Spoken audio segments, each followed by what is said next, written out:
I can share. Just a minute, Yeah, madam. yeah. Just Because a minute. already we are running behind time, Amalraj. Is it visible, madam?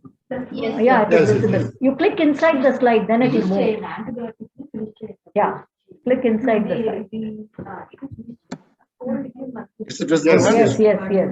Okay. Go ahead, go ahead. Yeah. Okay, ma'am. Sorry for the technical, but this the institution where I did my post-graduation, my ladder of success, my teachers. So life was going on very smoothly. Practice at one end, CME at one end, and lot of fun and excitement at the other end. And we had our pre-COVID era in the year 2019. We had a Christmas celebration at clinic also with very good participation, and also with all the kids having more fun. He also had the pleasure of attending the 2020 Pedicon at Indore. This photograph was with my teacher, Dr. Tangwali sir, and past president, Dr. Amalraj sir, and my friend, Dr. Benjamin, at the Indore Pedicon 2020. So life was going very, very smoothly. What happened was, in January, slowly the news of a new virus called coronavirus was emanating from China, and they told it was in a particular district called Wuhan.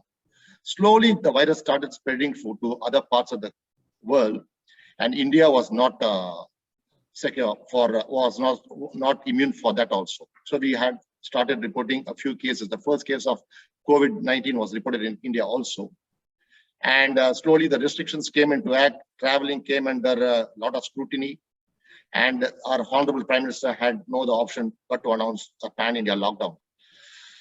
And slowly our entire country went into lockdown, and lot of restrictions, wearing masks, social distancing, sanitizing, everything going on. But as a private pediatrician, I was very confused, very puzzled. That was the mindset of most of our friends actually.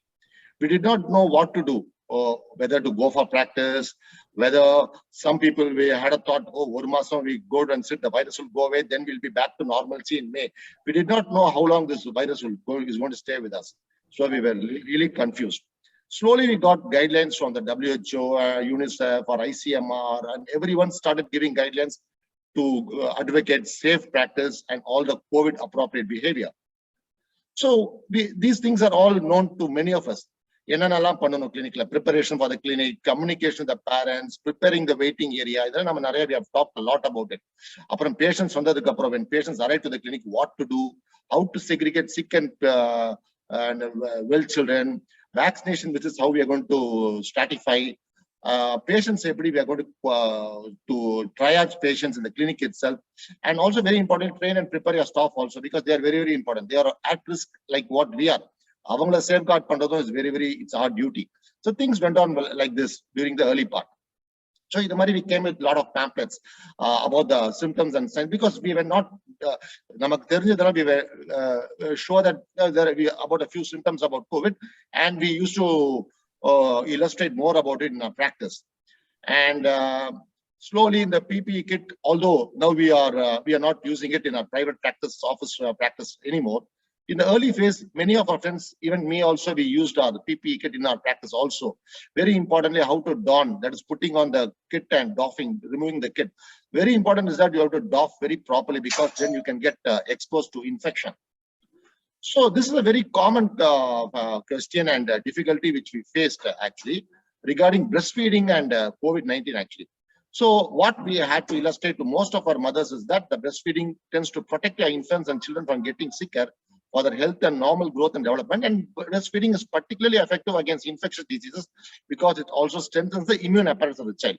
But if the mother is going to be severely ill with COVID-19 and suffer from other complications, there are alternate methods. So this is what we emphasize. So as we all know, all mothers have the right to safe breastfeed and give the maximum benefit for their children. So women with COVID-19 can breastfeed if they wish to do so. They should follow these important practices like practice respiratory hygiene, wear a mask, wash hands before and after touching the baby, have routinely clean and disinfect the surfaces. And also mothers who are very sick and ill, and they can also do safe breastfeeding in the following methods, like expacing milk and feeding the child, relactation method, and donor human milk. So slowly I had to change my avatar from version 1 to version 2. This is my new avatar once during the first and second wave of COVID-19. So, but this did not deter me from the regular IAP activities, because simultaneously we have to do this. We have a lot of social obligation, and we have a lot of things we owe for our IAP. So these things were going on simultaneously, and what struck in my mind is always the famous dialogue of our late Padma Shri, Mr. Vivek. "Eppadi irundha na ippadi aiten." So this was that used to struck in my mind. So what I personally feel is that what implications which had during that phase of private practices, we had a reduced patient attendance, fear, bayam, clinic vanda corona vandruma, doctor மூலியமா வருமா, மத்த குழந்தைங்க மூலியமா வருமா. Then there's a reduced risk of infection due to home containment and school shutdowns. குழந்தைங்க ஸ்கூலுக்கு போல. So the risk of naturally other infections also came down. Reduced vaccination visits, it nearly came down to nearly 80% during that period. Staff shortage. In clinic, there are 4 staffs, 2 did not turn up actually. I'm still managing with 2 sisters now. And transportation issues. Many times bus was cut off and a lot of transportation issues were there. Financial concern and job loss. Most of the parents, they lost job actually. That's a very, very sorry thing a burden which we felt. And pseudo confidence of parents that children can be managed and treated at home. Phone help we tend to give to these parents. So confidence, oh, doctor, we can start treating, and also with the advent of telemedicine. And a lot of non-COVID infectious diseases with delayed diagnosis. COVID it's almost similar to that. Everything, throat pain, we started thinking in terms of COVID. So slowly we got vaccinated thanks to the efforts of our government. We got vaccinated, 2 doses. But did the scene change? Things were the same. Always change, even a change for the better is always accompanied by discomforts. But did this happen for COVID vaccination?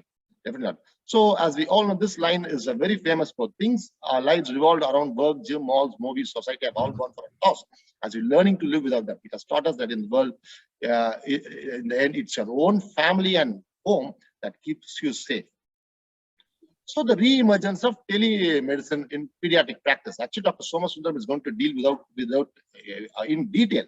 But during that period, for many pediatricians, telemedicine played a very major role, and it also helped them to maintain their practice. So the online consultation record made a significant impact during that period. In fact, what they predicted is by the year 2024, even after the residents of the COVID wave, we may have the online consultation to the extent of every 1 in every 34 to 35 visits, which each consultant may have. The reasons for teleconsultation, which will be elaborated by Somasundaram, I will just elaborate a few points only, mainly because of the convenience, mainly. Travel, they do not go to the doctor's clinic. Safety during COVID, crowds can be avoided. Doctor can reach more patients even from the remotest part of the world. Easy follow-up with the patient. No need to visit the clinic after being physically examined. Platform has a very good library also. You can get educated yourself. And patient's previous record, medical history, their documents, everything can be recorded. And but there are also a lot of glitches here also. What I faced 5 minutes back. Difficulty in understanding the patient's symptoms and problems overall call. Less than 6 months, we can't do teleconsultation. Physical examination cannot be done. Payment delay. Payment. The consultation time can be relatively very high because from a deeper we have to each and ask probe in each every question. That's there. The commission or amount which you have to pay to the platform, and also problem with the devices also. So these things, like what our friends Dr. Karthik and Dr. Rajkumar faced recently. So these things do happen when we are going to do work on teleconsultation. So the main reason what they have seen is when they did a survey in the patients, what the key observation was that the waiting time and traveling time, they took as a main factor to our main challenges in offline consultation. So that even a lot of doctors, I think a lot of my friends like Dr. Somasundaram are doing still successfully doing online consultation because of these factors. So factors such as comfort and hectic schedule are driving the teleconsultation adoption. So this is what I told you, the drivers of growth: inability to travel during lockdown period, rising paucity of timing among the millennials due to long working hours in urban time, increasing preference to consult experienced doctors, even if they don't practice. avoidance of the need to travel to the doctor clinic for consultation. Technically, pathina, reduction in data charges, improved infrastructure, lot of increasing number of healthcare related services. So these are the drivers. But barriers are also the preference for in-person a doctor. I want to see the doctor. My personal doctor, I want to see lower average awareness among the people in the third tier cities. Quality issues we can face during we have an audio or video call, and also general resistance to change.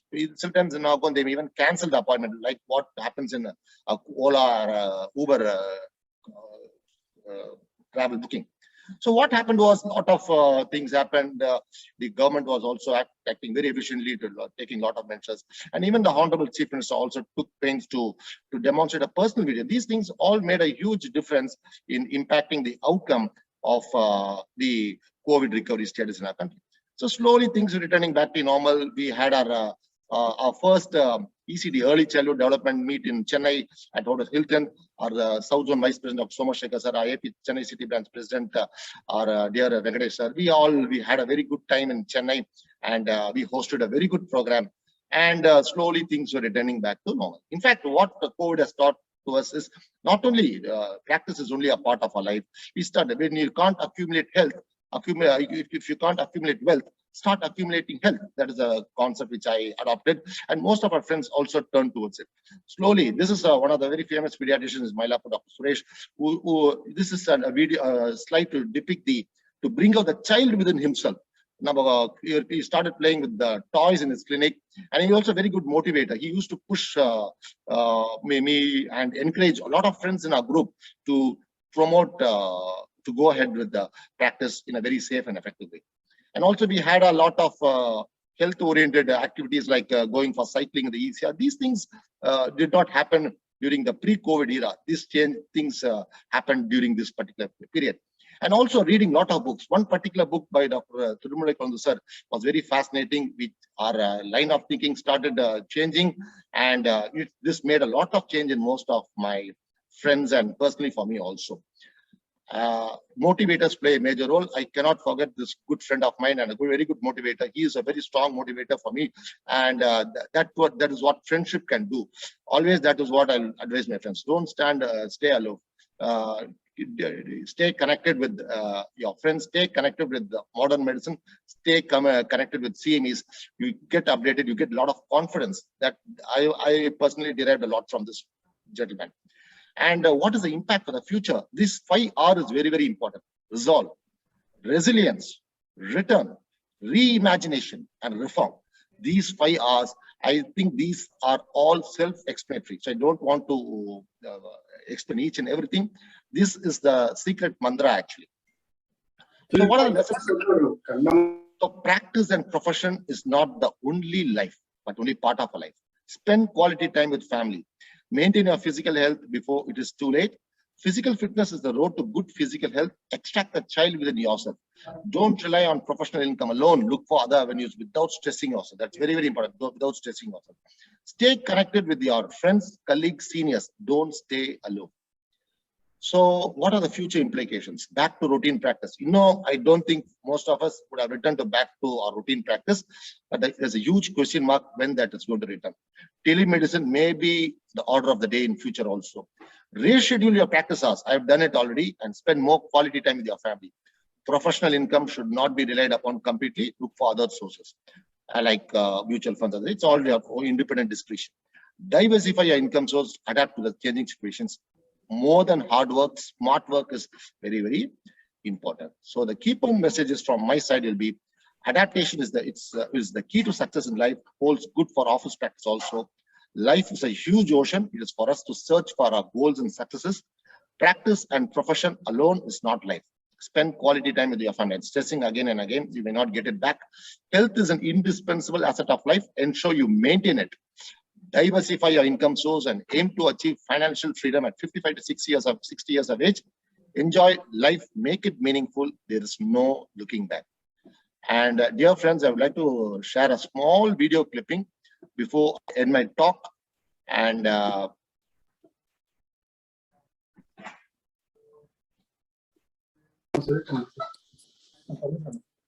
Amalraj, you're finished? yeah, just 2 minutes, madam. Yeah. சரி தங்கராஜ் இது வரைக்கும் பார்த்துட்டேன் நீ task. Just a minute.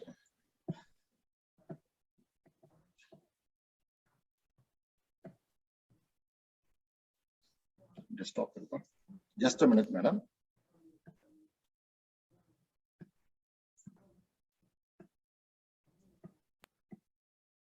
Desktop.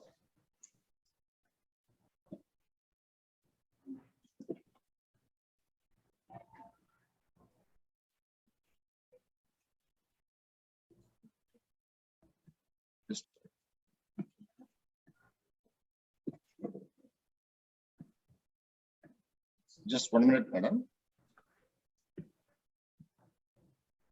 Desktop. Last slide, is it? Yes, madam. Yes, madam. Can you read out the message? You Yeah, I'll read just out the just give me message. 2 minutes, madam. I'll just finish it.